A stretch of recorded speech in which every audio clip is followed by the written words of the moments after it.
Vremenske razmere na Pohorju so danes takšne, kot si jih lahko organizatorji 49. Zlate lisice le želijo za generalko. Snežni kontrolor je namreč temeljito preveril obe progi, pri tem je najpomembnejši občutek, pravi. Iščeš točke, ko boš ugotovil, a je dovolj ali ni dovolj. In to je zadostuje, oziroma istočasno, kakšna je struktura snega, koliko ima vlage not, koliko je že gostote. Na više ležeči veleslalomski progi je vsaj 40 cm kakovostnega snega, medtem ko morajo slalomsko s 30 cm še dokončno pripraviti.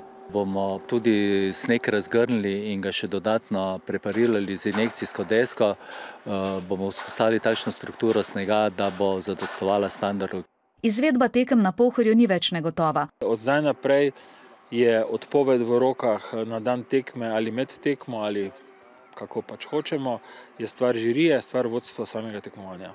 Se pa vedno bolj ogreva vzdušje pred tekmo. Vstopnice, tiste v progi stanejo 4 evre, v ciljni areni 60, se menda prodajajo za med. Tekma bo, sigurno, tako da pa gledalcev bo dosti, to je zaradi cene, ne več.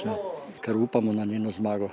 Držimo pesti. Pa v Hrvatskoj trenutno baš nema tako da za pino. V Mariboru je Zlata lisica tudi najpomembnejši dogodek v zimski turistični sezoni.